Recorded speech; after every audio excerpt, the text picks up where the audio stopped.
What's going on, everybody? Welcome back to the Canadian Football Fanatic YouTube channel. And thank you guys for tuning in to episode number 5 of Inside the Bcfc as we continue to cover this awesome league that continues to put up fantastic matchups on a weekly basis. I can't wait to get to this past week number 4, getting a little bit of my head of myself here, trying to get ahead to week number 5. But as I mentioned, a fantastic week number 4 in the British Columbia Football Conference, which we will recap here in a matter of moments. But of course, before we get to that, if you guys are enjoying all the BCFC content here on the channel, we actually just did our first installment of our BCFC game recaps, which is now up on the channel. You guys can find that if you guys are checking this video out. It is up, already available to you guys as of now. I'll talk a little bit about that in a second. But of course, if you guys are enjoying today's video, enjoying all of our other BCFC content, please feel free to leave a like on this video, leave a like on the rest of our content, as well as commenting on today's video. Subscribing to the channel. When you guys subscribe, press the notification bell. You guys get notified every single time we go live or upload a video onto the channel. Speaking about uploading videos onto the channel, this past week I made my color analyst debut up in the broadcast booth with my play-by-play partner, one Noah Atnikoff, for the BI Raiders Valley Huskers football game on Saturday evening at NDSSQ Stadium, which was a defensive back and forth battle, which saw the BI Raiders coming out on top, 18-13. As you guys are more accustomed to on our Inside the BCFC episodes, usually we kind of recap things from last week. I'm going to actually encourage you guys to go check out our game recap of that game. As I mentioned, on the Canadian Football Fanatics YouTube channel. We're going to start to do this on a regular basis now, seeing as that I am officially the color analyst for all the Raiders home games for the rest of this upcoming season, as well as actually I made a little bit of a pitch to President Tyler McLaren. So Tyler, if you are listening, mentioning if there is any, maybe last minute cancellations or last minute, we are people at the end of the day, where stuff comes up. I mentioned that I'm available, obviously, with some maybe a day's notice with some travel and stuff in there to go to any visiting away stadiums. I'm definitely going to make my way down with, as I mentioned, I want to get my 2 ahead of myself, but I believe week 7, actually no, it'll be week number 6, excuse me, down in Langford. I'm going to make the trip down the Island Highway and check out the VI Raiders back-to-back with the West Shore Rebels. And then September 12th, I'm going to make my way over to Langley, actually do a little bit of a double dip. I believe the BC Lions play that Friday night, which could be the 12th, and then the Langley Rams tangle with the VI Raiders, which is on the 13th, if I'm not mistaken, as I just try to double check here quickly. Yeah, so correct. The BC Lions play on the 12th, and the Langley Rams, VI Raiders, play on September the 13th. I'm going to make my way over for that one as well. We'll see how the schedule looks for some other games, but as far as other teams coming into either Langford or Langley, those are kind of the 2 closest teams, 2 closest stadiums for me to get out to check out any other matchups in the BCFC. These 2 dates kind of work more specifically for me, just due to obviously my ties with the Raiders and being an alumni, as well as calling the games for the Raiders this year. So enough about them, enough about that. Actually, I guess not quite enough about them, but folks, don't worry for anybody that is a part of the other 6 fan bases. We're not going to talk too much about the Raiders tonight as I transition into a little bit of an update for you guys for the rest of the year for our, as I mentioned, Raider broadcast, and for any other opposing teams coming in to NDSSQ Stadium. We're going to do our BCFC game recap is what we're going to call it on our Canadian Football Fanatics YouTube channel, which is up now after the VI Raiders 18-13 win over the Valley Huskers, where we're going to get on for about maybe 15-20 minutes or so after every game we are broadcasting. Noah and I'm talking about. And as you guys seen, if you guys did go check out the video, we actually were able to go down on the field post-game, get a post-game interview from both Sean Arabsky, Vancouver Island Raiders head coach, as well as Bob Reese, Valley Huskers head coach. Got a few moments of their time post-game, was able to add those in. And then we were able to get it back up to the booth and basically get Noah's and I's thoughts from the game after we just called it. And Noah, current offensive assistant, quarterback coach for the Vancouver Island Raiders, we get him to give a little bit more of a Raiders side of thing, Raiders breakdown, and then myself being a contributor for the Bcfc this season, wanting to be as neutral as possible, giving my thoughts from a league-wide perspective as well as whoever the visiting team is. So this past week, I gave my thoughts on the Valley Huskers.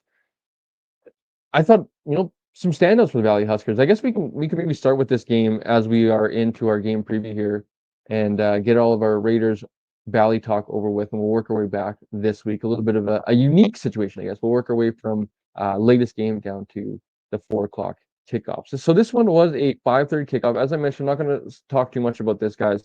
You guys can find our thoughts over on our Canadian Football Connects YouTube channel. So if you guys are on here right now, all you have to do is just scroll down onto our channel, and I'm sure that video will come across your feed very quickly. When, I could go, I guess, to my notes. As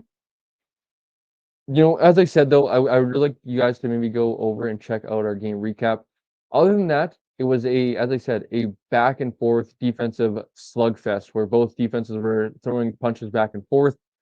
Both offenses showed flashes at times, and I think just unfortunately for both offenses, maybe came down to just the unfortunate side of some missed execution offensively. Defensively, what a performance from the Vancouver Island Raiders. I talked a bunch about them. Same with Noah. Tonight Wisdom, Izzy Waitman, Sterling Henry, phenomenal performances from those three guys. Specifically, Izzy Waitman, we got some more content out on him on the channel right now on our Canadian Football Fanatics Instagram platform, so go check out that. From a Valley Husker standpoint, once again, Jawad Harb, 2 out of their 3 games for the Valley Huskers has looked like himself from last season. Finished just shy of 1,000 yards last year as a rusher.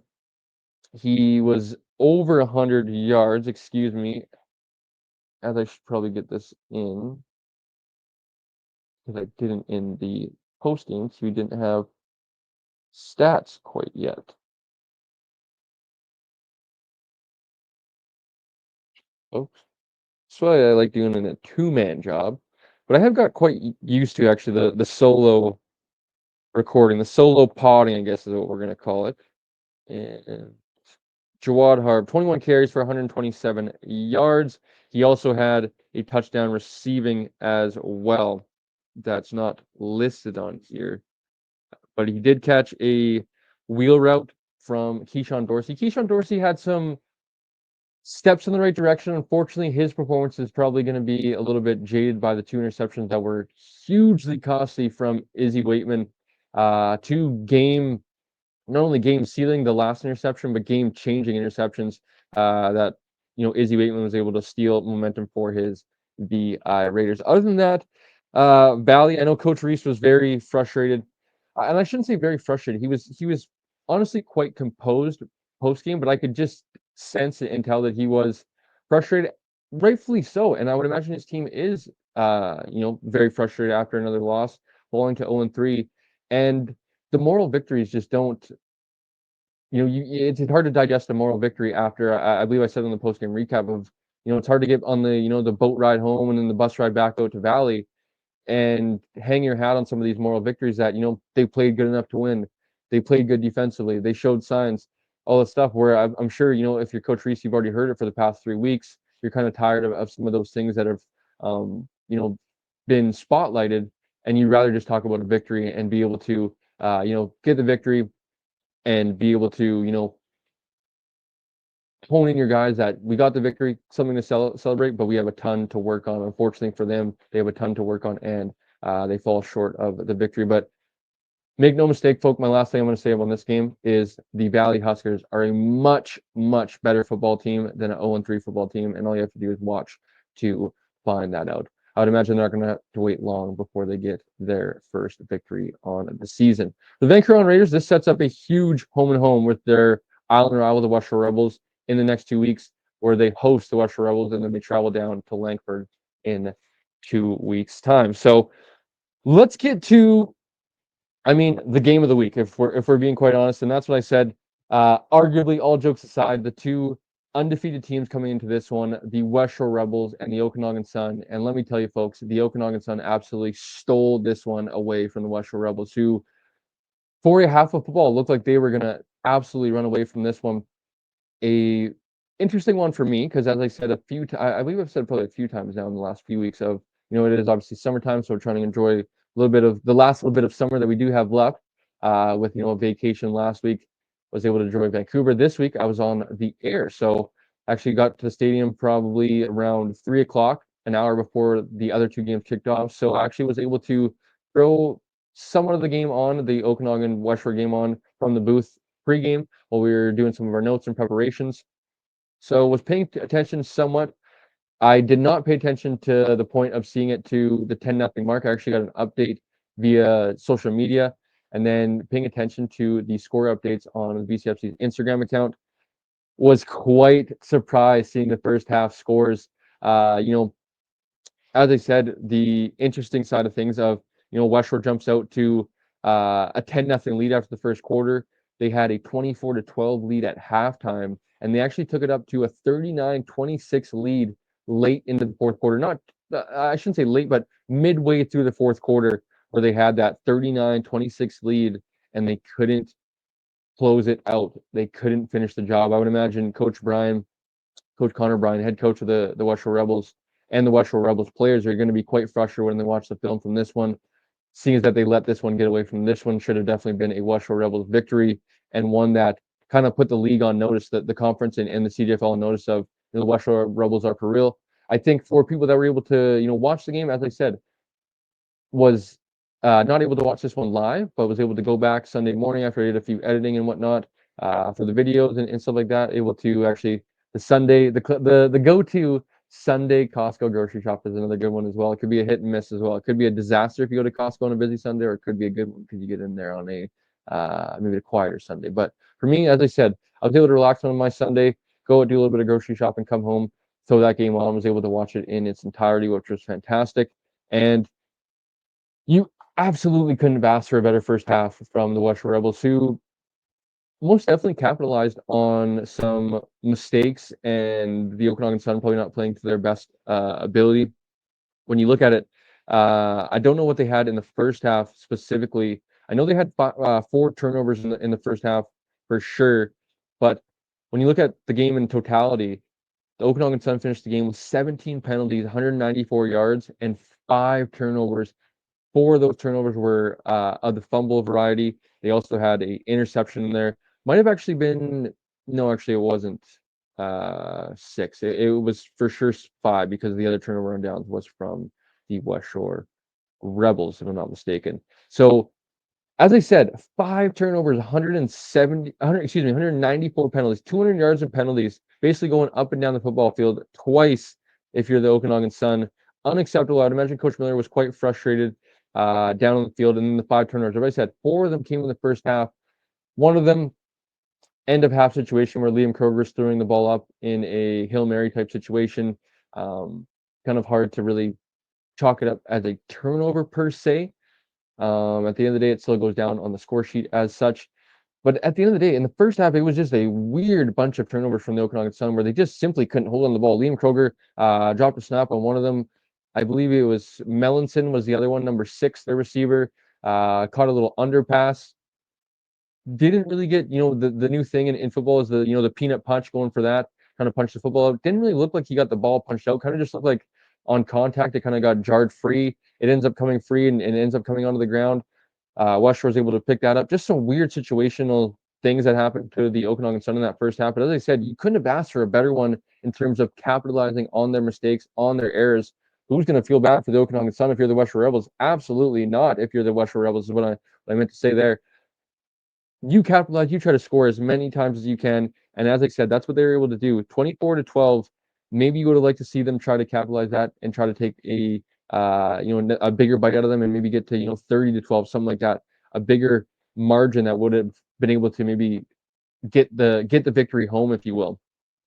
But from a positive standpoint, I guess, from the West Shore Rebels, it's probably time to start talking about not only the best receiver in the country, but this could be darn near the best quarterback receiver duo, not only in the BCFC, but in the CGFL right now, between Gavin Sessions, quarterback for the Western Rebels, first-year quarterback for the Western Rebels as well, still learning, still getting better, still developing that relationship, that chemistry with Zion Brown. Gavin Sessions is going to be the leader in all passing quarter categories once again after this week. He finishes the game a remarkable 18 to 33, 276 yards, and 5 touchdown passes through the air, as well as I think he did have 2 interceptions as well. I believe Tyreek Brown actually added to his totals. We'll talk about him when we get to the Okanagan Sun. So the 2 interceptions for Gavin Sessions, which maybe you'd like to see him have those back, but at the end of the day, he did his job, and you know Zion Brown is the next one, I guess, here to talk about. He's already had himself a phenomenal start to the year. And as I said, it's time to really start asking the question, is he the best receiver in the country right now? Zion Brown finishes this game with 7 receptions, 146 yards, and not 1, not 2, not 3, but 4 touchdowns for Zion Brown on the afternoon on Saturday for the Western Rebels. Hard to think that that was not enough for the victory. And maybe if Zion Brown was able to get to that nickel to get to 5 touchdowns, who knows? Even Gavin Sessions was able to just throw another touchdown. Heck, give it to Tyrell Hoffman, who was able to catch the other touchdown. He's been phenomenal as a first-year player for the Western Rebels through the first few games as well. But Zion Brown, for my money, has been the best receiver in the CGFL through 4 weeks in the BCFC. I know the other conferences, the PFC, OFC, are just getting started, but wow, Zion Brown, we're actually lucky enough to have him on the channel in week number 2 of Inside the BCFC. Sat down with him after a big game over the Prince George Kodiaks in week number 1, and he is just blasted off into another atmosphere to start 2025. It'll be very interesting to see how Gavin Sessions and Zion Brown continue their chemistry on the field moving forward. Defensively, from a Western Rebels perspective, before we get out of here, Gio Lunuzzi was all over the field. A phenomenal player for the Western Rebels. 5 tackles, forced fumble recovery, was the beneficiary. Might have even recovered that Melanson fumble as I'm mentioning. Interception as well. Return that interception into scoring position, into scoring range, into Okanagan territory. So as I mentioned, Gio Lanuzzi was all over the field once again. But at the end of the day, not able to finish. This is going to be one that haunts the Western Rebels all year long until they meet the Okanagan Sun again in the regular season. I know they make the trip back up to Okanagan once again, but honestly, even if they win that one, probably one that's going to haunt them up until, in their, aspirations, up until a Cullen Cup rematch where they see the Okanagan Sun once again. Because in the Western Rebels' eyes, I would imagine that's what they have their eyes set on, is getting back to that Cullen Cup and finishing the job this time, beating the Okanagan Sun, because they were right there, punch for punch, but unfortunately they weren't able to finish the job. And you could argue that it was a tale of 2 halves, but in the tale of 2 halves, it was the penalties and turnovers which hurt those teams in those halves. In the second half, the Western Rebels let it get away from them due to their penalty issues. 11 for 105 on the game. I believe they only had 35 penalty yards in the first half, so maybe about 80 yards penalties in the second half. And then they had 2 costly turnovers in the second half.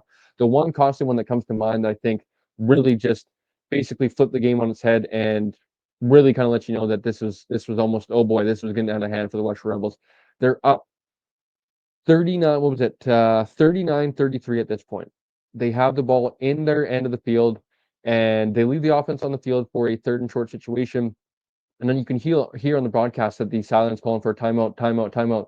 They want to rethink this, or they want to either give themselves some more times. They come to the sideline. They send out the punt unit. And at that point, I mean, you already kept the offense on the field. Okanagan Sun is most definitely prepared for any sort of fake or any sort of, if you guys are going to go for it. And instead of keeping your offense on the field, which I feel like is just keep your strength on the field. I know they try to give it to Ryan Vincent on the fake, was their starting running back. But I believe Carter Williams left this game with injury. It'll be interesting to see if he's going to be able to return next week for that Raiders game. But Ryan Vincent, they tried the fake snap, direct snap to him on the punt fake, and Okanagan read it like a book and was able to tackle Vincent in the backfield, turn the ball over on downs. That was their second turnover of the half, and was basically, you could say that was all game there when it was 39-33 for West Shore, and Okanagan was taking over the ball on downs inside West Shore territory. They ended up scoring a few plays later. I believe it was the Liam Kroger touchdown to pull ahead 40-39, and at that point it was pretty much curtains. I believe there was about 4 or 5 minutes left in the fourth quarter. What West Shore ended up basically going 2-0, if I'm not mistaken. Okanagan got the ball back, drove down the field, and they were able to cap it off with a game-winning field goal to make it 43-39, a game winner. Last few notes on Okanagan.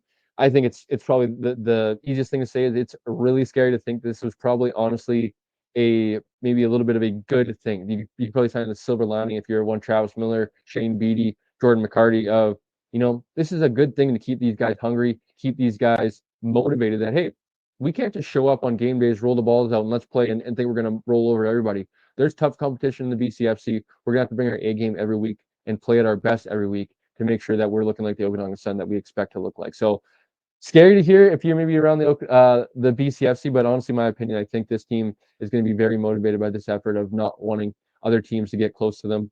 Going into the bye week now, I'd imagine they're going to have that film too. Satisfied with the victory, but a lot of things if you're Coach Miller to point out, hey, we got to get better in this area, we got to get better in this area, we got to get better in here and there. So, lastly, Jaron Harsey once again continues to prove why. I know I was very boisterous on the broadcast of Jawad Harb, and I think rightfully so. Jawad Harb deserves to be in this conversation, but until otherwise, I think Jaron Harsey is legit the RB1 in the CJFL.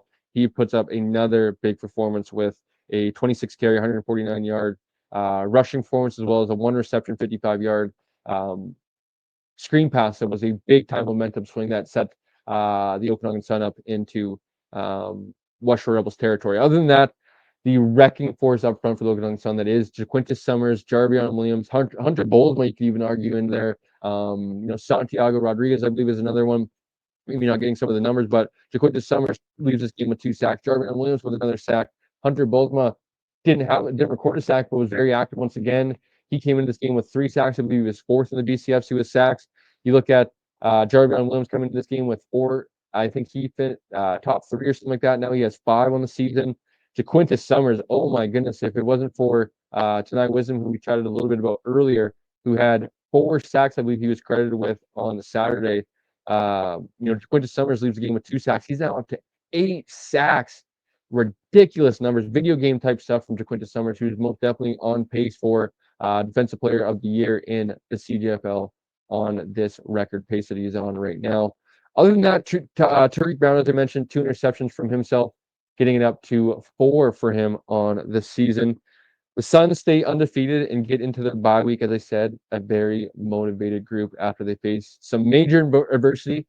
And Coach Miller and the boys show that they don't quit. They end up being able to come back and get that 43-39 victory over the West Shore Rebels. So let's get to our last game of the weekend before we get out of here, guys, which was the one-sided matchup between the Langley Rams and the Kamloops Broncos, which ended in a 28-2 victory in the Rams' second win in the Cole Barron era this season.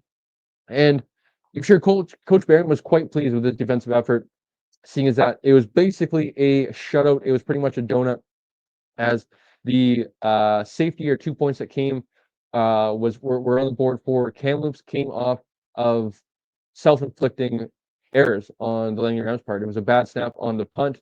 You could honestly argue that I guess it was after the play, so that's a false point there. The Langley Rams unfortunately bring out their punting unit into the fourth quarter. It was a high snap, went over the punter's head into the end zone. The punter ended up taking a knee. Was a late hit. Could have been a penalty on Kamloops that would have been some field position. As I said, it wouldn't have taken away the safety.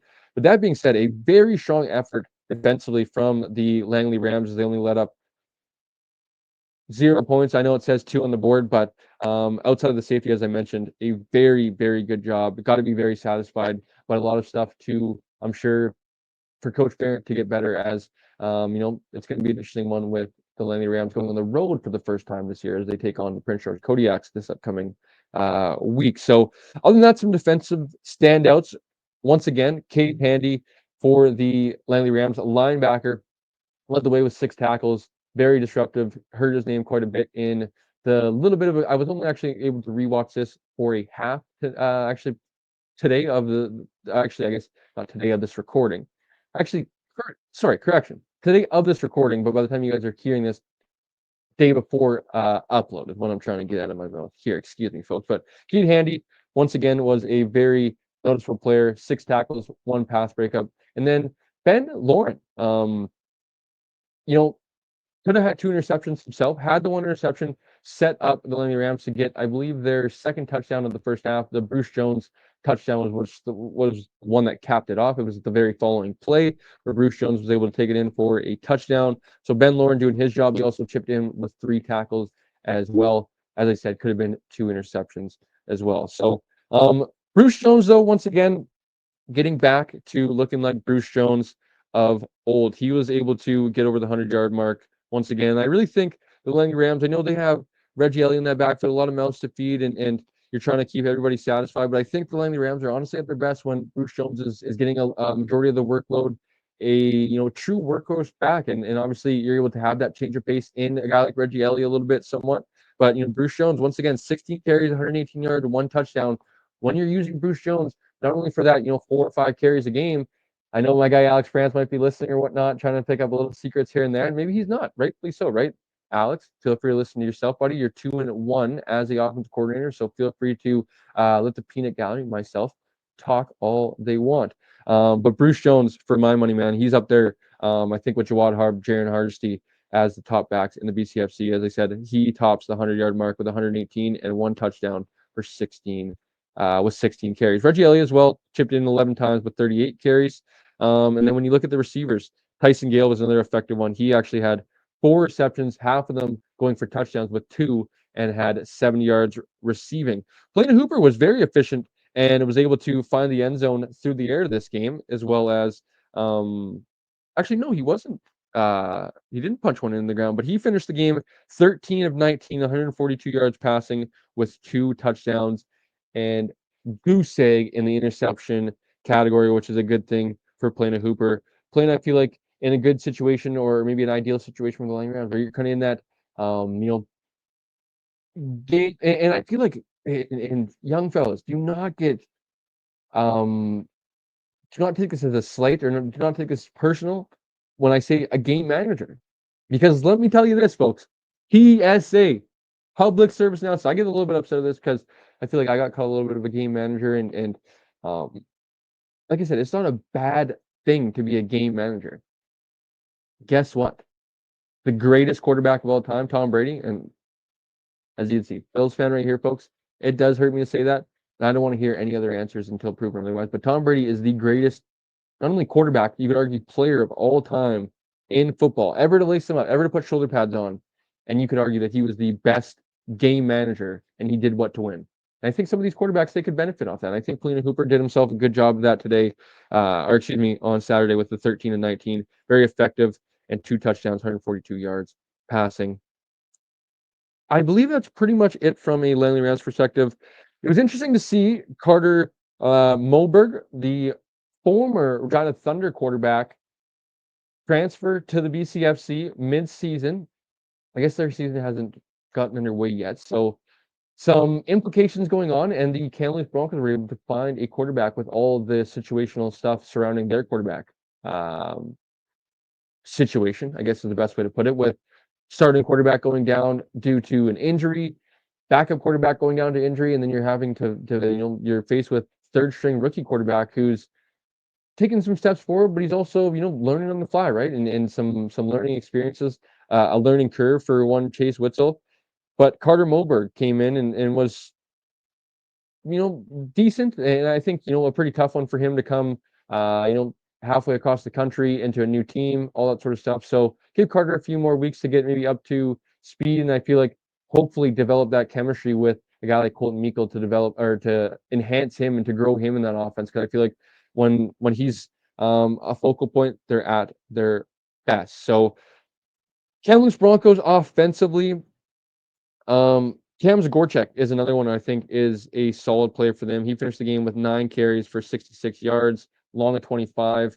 Dealing with some injuries, I believe, in the backfield there, where they have, I know some, Corey G's will step up from time to time, take some carries, and as I said, they have a few backs that they're very comfortable with giving carries. But Cam Zagorchek, for my money, was a pretty effective back for them on Saturday. And then defensively, Fenton Munson rookie sensation for the Kamloops Broncos, finished the game once again all over the stat sheet. I believe it was 6 tackles. He was actually one of our players to watch for the Kamloops Broncos. He's been a fantastic find for the Kamloops Broncos as a young player to hopefully build and a centerpiece in the middle of that defense as a linebacker. And then Lucas, my apologies, buddy, if I am butchering this a little bit, but Lucas Yanchison, he was solid once again. He's been one of my players to watch with the experience, that veteran pedigree coming over from the PFC, formerly of the Winnipeg Rifles, into the BCFC this year. A veteran presence in that Kamloops secondary you can always depend on, and is a nice added feature to have with, obviously guys like Keegan Curtis in that secondary, a guy that's very active, a very big contributor for that defense. But a few guys that stood out to me from a Kamloops Broncos perspective. But that wraps up our third and final game, which saw the Langley Rams wrapping a 28-2 victory and closing things out for inside the BCFC week number 5. Or I don't know, like I said, episode 5, but we're wrapping up week number 4, and we're on to week number 5, ladies and gentlemen, which I am super excited about. I'm going to actually be back in the broadcast booth this upcoming Saturday for, are we going to call it the game of the week? Island rival, BI Raiders, West Shore Rebels. Man, am I excited to be up in the booth calling that one. Zion Brown, Gavin Sessions coming up, Gio Lanuzzi, Manny Fiatu, you name it, coming up for the West Shore Rebels. Tanai Wisdom, Izzy Waitman, Parker Moscrip, Rondé Lyle, Braden Jupe. It is going to be a fantastic football game that I am looking forward to calling. As I said, though, check out the other venues if you guys are around Prince George as well as the Valley area, as the Langley Rams travel to the Prince George Kodiaks to take them on at 6 o'clock on Saturday. And then Kamloops Broncos traveling down to the Valley to take on the Huskers at 7 o'clock kickoff. And as I said, if you guys are in the Nanaimo, Vancouver Island area, come check out NDSS2 Stadium, 7 o'clock Saturday, as the West Shore Rebels and BI Raiders battle in the Battle of the Rock, which should be an absolute barn burner. Should be a fun matchup to call. I'm really looking forward to that.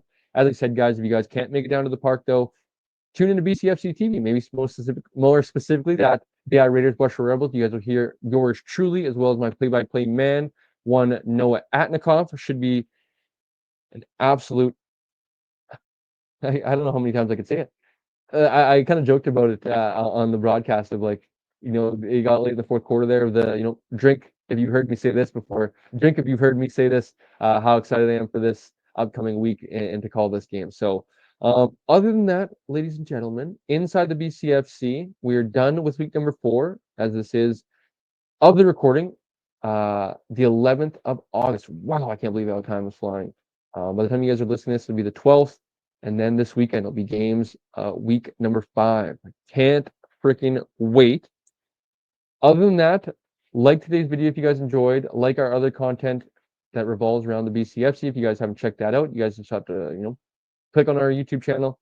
All of that will come out, as well as following us on our social media platforms. You guys can find us on Instagram at Canadian Football Fanatics, as well as Twitter at _CF Fanatics over there.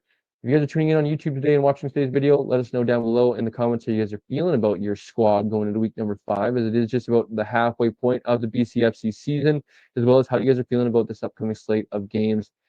Or just let us know how you guys are feeling about the content that's been coming at you guys this season. Most importantly, guys, we have seen the uptick in subscribers, which has been greatly appreciated on our behalf. We are so close to 500. So, guys, subscribe to the channel. When you guys subscribe, press the notification bell. You guys get notified every time we go live or upload a video like this one. Most importantly, though, be a friend, tell a friend about what we got going on here at the Canadian Football Fanatics. We cover all things Canadian football and try to do it in a fun way for you guys. So, other than that, BCFC game recap will come at you guys this upcoming Sunday. We'll have a few content coming out at you guys throughout the upcoming week. As I mentioned, stay tuned for that on the Canadian Football Fanatics Instagram account, as well as we'll have some stuff coming out Saturday while we're at the game, kind of trying to keep you guys up to date with some scores, all that sort of stuff. But as you're aware, guys, I'm a little busy calling the game, so hard to kind of be on the phone and whatnot throughout the game. So that's going to do it for Inside the BCFC week number 5. Hopefully you guys enjoyed, and we will catch you guys on the next one.